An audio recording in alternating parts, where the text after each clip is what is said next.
Hello दोस्तों, मैं अजीत सिंह अत्रि परिवार में आप सभी विद्यार्थियों का स्वागत करता हूं। तो आज हम स्टार्ट करेंगे क्लास 10th का चैप्टर नंबर 7, जो कि इसका नाम है कोऑर्डिनेट ज्योमेट्री अर्थात निर्देशांक ज्यामिति। तो पहले देखेंगे हम कि निर्देशांक क्या होते हैं और ज्यामिति क्या होते हैं। देखो, निर्देशांक का मतलब होता है किसी चीज़ का निर्देश करना या प्रदर्शित करना या दिखाना, और ज्यामिति का मतलब होता है किसी सर्टेन प्लेन अर्थात आकृति पर। तो आज हम देखेंगे कि आकृति क्या होती है, सर्टेन प्लेन क्या होता है। तो सबसे पहले देखते हैं कि आकृति यानी कि सर्टेन प्लेन क्या है, यानी कि कार्त के तल। तो आपने पढ़ा होगा पहले क्लास में कि जब दो लाइन आपस में एक दूसरे को ऐसे इंटरसेक्ट करती हैं तो इस प्लेन को क्या बोलते हैं हम, सर्टेन प्लेन। अब इसमें इस खड़ी वाली लाइन को क्या बोलेंगे, एंड इस जो पड़ी हुई लाइन है इसे हम क्या बोलेंगे। तो ये वाली जो खड़ी हुई लाइन है इसे बोलेंगे हम वाई अक्ष, और इस वाली को बोलेंगे हम एक्स अक्ष। ऐसी इसकी लेफ़्ट साइड में एंड इसके डाउन साइड में इसको बोलेंगे एक्स डैश अक्ष, और इसको बोलेंगे हम वाई डैश। तो इस प्रकार देखेंगे हम कि इस एक्स एक्सिस पे, देखो आपने पिछली कक्षाओं में पढ़ चुके हैं कि जब हम नंबर लाइन पर किसी चीज़ को प्रदर्शित करते हैं तो इसको ये होती है हमारे मिड पॉइंट, जहाँ पे ये दोनों लाइन क्या कर रही हैं, मीट कर रही हैं। तो इसे बोलेंगे हम मूल बिंदु, यानी कि इसे बोलेंगे हम मूल बिंदु, मूल बिंदु यानी कि ओरिजिन।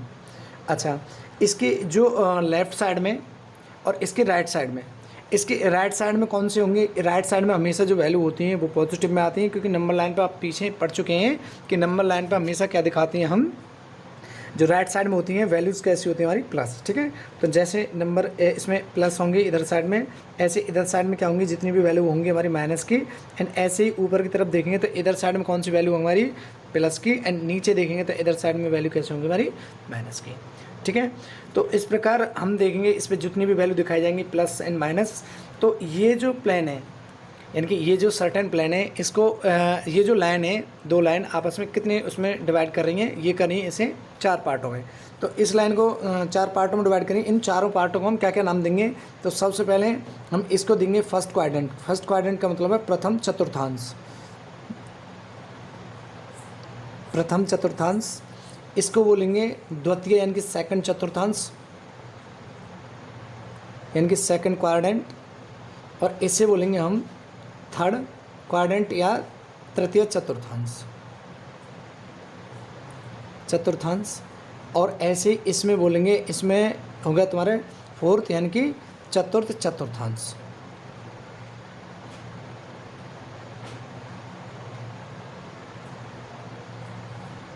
चतुर्थ चतुर्थांश। तो इस प्रकार इन चारों पार्टों को क्या बोलेंगे हम, चतुर्थांश बोलेंगे। अब इनमें इसको हम और क्या नाम दे देते हैं, इसको हम वाई एक्स और इसे हम एक्स अक्ष। तो इनको हम और क्या क्या नाम दे देते हैं, देखो इसको एक नाम और देते हैं, इसे बोलते हैं हम भुज, यानी कि जो एक्स अक्ष के निर्देशांक होते हैं उन्हें हम भुज भी बोल देते हैं, और इंग्लिश में बोलते हैं इन्हें एबिस्कस, एबिस्का। और इसको बोलते हैं हम कोटि, कोटि मतलब ऑर्डिनेट, और इसको बोलते हैं कोटि यानी कि ऑर्डिनेट। तो इस प्रकार इनके क्या होंगे, ये नाम हम प्रदर्शित करेंगे। अब ये देखेंगे किस क्वाड्रेंट में हमारी वैल्यू जो है प्लस होती है एंड किस क्वाड्रेंट में हमारी वैल्यू माइनस होती है। तो सबसे पहले हम जब भी कभी कोई भी वैल्यू लिखेंगे, सबसे पहले हम एक्स को लिखेंगे, उसके बाद हम क्या लिखेंगे, वाई को लिखेंगे। तो सबसे पहले जैसे हम एक्स लिखेंगे तो एक्स, पहले एक्स लिखेंगे एंड देन वाई। ऐसी सभी में देखेंगे तो देखो जब हमें यहाँ x और y लिखेंगे तो इसमें हमेशा क्या, देखो इसमें x फर्स्ट क्वाड्रेंट में इधर साइड में x प्लस की है और इधर साइड में y भी प्लस की है। तो इसका मतलब है इसमें x प्लस की होगी एंड y प्लस की होगी। ठीक है, दोनों क्या होंगी तुम्हारी, प्लस प्लस की होंगी वैल्यू। अगर दोनों प्लस की वैल्यू होंगी तो किस क्वाड्रेंट में आएंगी, यानी किस चतुर्थांश में आएंगी, प्रथम चतुर्थांश में। एंड ऐसे ही हम देखते हैं सेकेंड में देखेंगे तो देखो सबसे पहले हम x को लिखते हैं, तो x क्या है, इसमें माइनस की है, तो सबसे पहले x एंड सेकंड में y। तो x में देखेंगे तो x क्या है, इसमें माइनस की, एंड y क्या है, इसमें प्लस की। यानी कि यदि हमारी वैल्यू यानी कि x की वैल्यू माइनस हो एंड y की वैल्यू कैसी हो, हमारी प्लस की हो, तो उसे किस में रखेंगे हम, द्वितीय चतुर्थांश में। ठीक है, एंड ऐसे ही देखते हैं हम थर्ड में। देखो थर्ड में क्या है, हम सबसे पहले x लिखते हैं, तो x इसमें कैसी है तुम्हारी, माइनस की, एंड y इसमें कैसी है तुम्हारी, माइनस की। ठीक है, क्योंकि y भी इसमें कैसी है, माइनस के नीचे, तो इसमें y भी कैसी होगी, माइनस। यानी कि इस चतुर्थांश यानी कि कोऑर्डिनेट में जो हमारी दोनों वैल्यू होंगी यानी कि माइनस की एंड प्लस की, दोनों कैसी होंगी हमारी माइनस की। यानी अब देखते हैं हम फोर्थ क्वाड्रेंट यानी कि फोर्थ नंबर यानी कि चतुर्थांश को। तो चतुर्थ को देखते हैं, तो पहले एक्स एंड वाई सेम, तो x कैसी है इसमें, देखो इस क्वाड्रेंट में x कैसी है प्लस की, तो प्लस की वैल्यू आएगी इसमें, और y कैसी है इसमें माइनस की। तो इस प्रकार हमारी क्या है इसमें हम वैल्यू मतलब क्या करेंगे दिखाएंगे। अब ये तो होगी हमारी मतलब एक मुख्य बात जो एक सर्टेन प्लेन के बारे में बातें होती हैं। सर्टेन प्लेन पे क्या है हम क्या क्या चीज़ दिखाते हैं, देखो हमें किसी की भी जो लोकेशन वगैरह दिखानी है तो वो लोकेशन सबसे पहले हम किस में दिखाते हैं, वो लोकेशन दिखाते हैं हम कि लेफ़्ट राइट।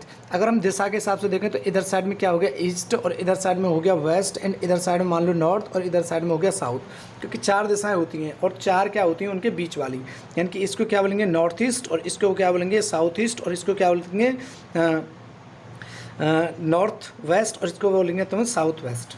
तो इस प्रकार इनको साइडों के हिसाब से हम क्या करते हैं किसी की भी लोकेशन बताते हैं। जैसे नॉर्मली हम क्या करते हैं अपने गांव में या फिर अपने सिटी में, यानी कि जो भी किसी के घर को, हाउस को, या फिर किसी की कोई शॉप वगैरह हमको फाइंड करनी होती है तो उसको इस हिसाब से हम क्या करते हैं फाइंड करते हैं। एंड ऐसी में ऐसे ही हम क्या करेंगे इस चैप्टर में आकृतियाँ जो दी हुई हैं उन आकृतियों के को वैल्यू क्या करेंगे फाइंड करेंगे, क्योंकि वो आकृति की हाइट एंड लेंथ किस लोकेशन पर क्या कर रही है एग्जैक्ट कर रही है वो। तो अब देखते हैं हम इसके डिस्टेंस का फार्मूला एक आता है इसमें डिस्टेंस का फार्मूला, तो वो डिस्टेंस का क्या फार्मूला होता है अब देखते हैं उस डिस्टेंस वाले फार्मूले को। ठीक है, अब डिस्टेंस का फार्मूला जैसे हम निकालेंगे तो इसमें क्या करेंगे सेम वही, यानी कि ये हमारी क्या होगी वाई अक्ष, और ये क्या हो जाएगी तुम्हारी एक्स अक्ष, और यहाँ पे क्या हो जाएंगे इसके निर्देशांक यानी कि 0 0। ये मैंने वैल्यू फार्मूला फाइंड करेंगे, तो इस फार्मूले को फाइंड किससे करेंगे, मान लो हम कुछ इस पर वैल्यू ले लेते हैं यहाँ से, क्योंकि इधर साइड में प्लस की होंगी तो इसमें ले लेते हैं, मान लो आर कोई पॉइंट है एंड कोई एस दूसरा पॉइंट क्या कोई एस पॉइंट है, ऐसे ही इस पर लेते हैं हम ऊपर, इस पर कोई पॉइंट ले लेते हैं हम पी, ऐसी लंबाई में ऐसे ऊपर की तरफ, और ऐसे सेम इस पर ऊपर की तरफ। ठीक है, तो इसमें हम यहाँ पॉइंट लेंगे तो यहाँ के ये किसके पैरेलल हो जाएंगी, यानी कि समानांतर हो जाएंगी, ये हो जाएंगे तुम्हारी वाई अक्ष के, और ये तुम्हारी एक्स अक्ष में। अब क्या करेंगे यहाँ पे ये किसकी हो जाएगी, इसके पैरेलल हो जाएगी यानी कि एक्स अक्ष के। ऐसी इसको अगर हम क्या करते हैं और ऊपर के लिए बढ़ाते हैं, यानी कि इसको मान लेते हैं हम टी पॉइंट और इसको मान लेते हैं हम क्यू पॉइंट, एंड ऐसे ही इसको ये हो जाएगा तुम्हारा पी, यानी कि ये क्या है एक नीचे क्या बन जाएगा तुम्हारा, ये बन जाएगा एक तरह से आयत यानी कि रेक्टेंगल।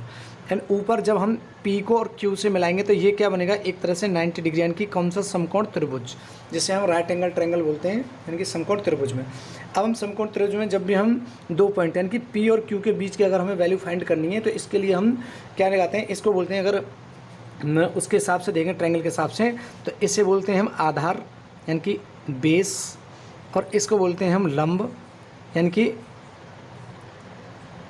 परपेंडिकुलर, और इसको बोलते हैं कर्ण यानी कि हाइपोटेनियस। ठीक है, इससे एस से डिनोट करते हैं, इसे पी से डिनोट परपेंडिकुलर, इससे बी यानी कि बेस से डिनोट। तो जब भी हम क्या करना होता है किसी भी समकोण त्रिभुज की मतलब 2 साइड दिए हों और कोई तीसरी साइड में क्या करनी होती है फाइंड करनी होती है, तो उस हिसाब से हम क्या लगाते हैं पाइथागोरस थ्योरम। तो सेम इसमें भी हम क्या करेंगे पाइथागोरस थ्योरम लगाएंगे। अगर हमें देखना है पी के निर्देशांक देखना है तो पी के निर्देशांक क्या देखेंगे, तो यहाँ से यहाँ तक की दूरी x होगी, क्योंकि ये x होगी तो इसके बीच की डिस्टेंस भी क्या होगी तुम्हारी x, तो इस हिसाब से ये हो जाएगी तुम्हारी x। सेम ऐसे ही हम देखेंगे ऊपर की तरफ इधर साइड में, क्योंकि इधर साइड से कोई डिस्टेंस होगी तो ये y हो जाएगी, तो ऐसे हो जाएगी ये y, यानी कि पी के जो निर्देशांक हो जाएंगे तुम्हारे क्या हो जाएंगे x और y, यानी कि इनको हम मान लेते हैं x1 एंड y1। ठीक है, x1 y1 इनको कोई नाम दे देते हैं हम। एंड ऐसे ही हम क्या करते हैं सेम यानी कि Q के, तो Q की हम कोई वैल्यू देते हैं, तो Q को जैसे हम वैल्यू देंगे क्योंकि पहले Q क्या है इसमें यहाँ तक है, तो ये क्या हो जाएगी तुम्हारी x2, क्योंकि यहाँ तक डिस्टेंस है। उसके बाद देखेंगे हम y, तो दूसरी क्या हो जाएगी y2। अब हमें क्या देखना है y2 और x2 यानी कि x1 y1 and x2 y2 इन दोनों के बीच क्या निकालनी है हमें डिस्टेंस फाइंड करनी है। तो कैसे डिस्टेंस फाइंड करेंगे, आप जानते हो कि पाइथागोरस थ्योरम क्या होती है, पाइथागोरस थ्योरम होती है यानी कि कर्ण का स्क्वायर बराबर आधार का स्क्वायर प्लस लंब का स्क्वायर, यानी कि हाइपोटेनस का square is equal to base का स्क्वायर प्लस परपेंडिकुलर का स्क्वायर। तो यानी कि इनमें से कोई हमें दो साइड दे रखी हो तो तीसरी साइड हम क्या इजीली फाइंड कर सकते हैं। तो इसी प्रकार ऐसे ही हम क्या करेंगे, इन वैल्यूज़ को क्या करेंगे इसमें रखेंगे। अब आप एक चीज़ देख सकते हो कि इसमें जो वैल्यू है, मान लो कि यहाँ से यहाँ तक की वैल्यू क्या होगी, ये सेम होगी, यानी कि ये भी एक्स एन क्या होंगी y1 होंगे, ये भी क्या होंगे xy1। तो जब हम इनके बीच की डिस्टेंस निकालेंगे, भाई यहाँ से यहाँ तक कुछ डिस्टेंस होगी, मान लो यहाँ से यहाँ तक x2 और x2 है और यहाँ की x1 है, तो हम इसकी वैल्यू फाइंड करेंगे तो कितनी हो जाएगी इसकी वैल्यू। तो इसकी वैल्यू जो फाइंड हो जाएगी, यानी कि क्यू टी की जो वैल्यू होगी, यानी कि क्यू टी की जो वैल्यू होगी वो क्या होगी, x2 से अगर हम x1 घटा दें तो इसकी वैल्यू हो जाएगी x2 माइनस x1। ठीक, यानी कि ये वैल्यू ये तो इसकी बन जाएगी, यानी कि लंब की वैल्यू क्या आ जाएगी तुम्हारी x2 माइनस x1। एंड ऐसे ही हम किसकी और देखेंगे, ऐसे देखेंगे हम इसकी, यानी कि बेस वाले की। तो बेस वाले की क्या देखेंगे, देखो ये हमारी किस पे है, तुम्हारी इस पे इधर साइड में, यानी कि ऊपर क्या हो जाएगी तुम्हारी लंबाई, यानी कि y2, ये होएगी तुम्हारी y2 एंड y1, क्योंकि ये y के निर्देशांक है तो ये y1 और y2 हो जाएंगे, y2 माइनस y1। एंड ऐसे ही नीचे क्या हो जाएंगे ये वाले, क्योंकि ये x पे है तो x कैपिटल लेंगे तो ये क्या हो जाएगी तुम्हारी x2 माइनस x1। ठीक है, सेम ये होगी और इसके क्या ये पैरेलल है, यानी कि समानांतर है, तो सेम, क्योंकि रेक्टेंगल जो होता है यानी कि आयत जो होता है उसकी सारी साइड्स जो होती हैं इक्वल यानी कि बराबर होती हैं। तो इस प्रकार से हमारी क्या हो जाएगी, यानी कि आधार की जो वैल्यू होगी, मतलब आधार की जो होगी वो x2 माइनस x1 एंड जो लंब की वैल्यू होगी वो तुम्हारी y2 माइनस y1 होगी। तो अब देखते हैं हम इस पाइथागोरस थ्योरम में रखें, तो जैसे हम इसमें वैल्यू रखेंगे, यानी कि h की हमें क्या करनी है वैल्यू, h का मतलब होता है यानी पी क्यू, यानी कि अगर हम देखें इसमें पी क्यू की वैल्यू फाइंड करेंगे तो कितनी हो जाएगी। अब हम देखते हैं बेस, यानी कि बेस कितना हमारा ये रहा, यानी कि x2 माइनस x1 का होल स्क्वायर प्लस और हमारी कौन सी है, यानी कि टी क्यू यानी कि लंब, यानी कि ये परपेंडिकुलर की वैल्यू कितनी है हमारी y2 माइनस y1 का होल स्क्वायर। तो अब क्या करेंगे, जैसे हम इन दोनों ने क्या करेंगे खोलेंगे तो इनमें क्या एक ए स्क्वायर माइनस बी स्क्वायर का फॉर्मूला मिल जाएगा, लेकिन हमें इनको खोलना नहीं है क्योंकि सिर्फ हमें क्या करना है इसमें फॉर्मूला फाइंड करना है। उसके बाद देन दैट जैसे ही हम क्वेश्चन सॉल्व करेंगे तो हमें इसमें वैल्यू फाइंड करनी, मतलब वैल्यू रखेंगे x1 y1 and x2 y2 इन दोनों के। तो इस हिसाब से अगर हमें इसे क्या करें पी स्क्वायर में, क्योंकि स्क्वायर इधर साइड में क्या है तुम्हारे स्क्वायर है और इसको इधर साइड ट्रांसफर करेंगे तो ये किस में चेंज हो जाएगा, रूट में। तो ये बन जाएगा तुम्हारा पी क्यू की वैल्यू फाइंड करेंगे तो क्या हो जाएगी तुम्हारी x2 माइनस x1 का whole square plus y2 minus y1 का होल स्क्वायर एंड इधर साइड का जो स्क्वायर है यानी कि वर्ग है वो इधर साइड में क्या आ जाएगा रूट में, इधर साइड किस में आ जाएगा रूट में। तो इस प्रकार हम क्या इसकी डिस्टेंस का फॉर्मूला क्या कर सकते हैं फाइंड कर सकते हैं, जिससे क्या होगा हमें जो आगे क्वेश्चंस होंगे उन्हें क्या करेंगे हम सॉल्व करेंगे। ठीक है, तो अब हम इसी के आधार पर जो हमारी एक्सरसाइज है उस एक्सरसाइज को हम आगे करेंगे। तो अब इससे आगे की जो एक्सरसाइज होंगे यानी कि इसके आगे के जो क्वेश्चन होंगे उसे अगले पार्ट में करते हैं और मिलते हैं जल्दी नेक्स्ट पार्ट में। थैंक यू, धन्यवाद।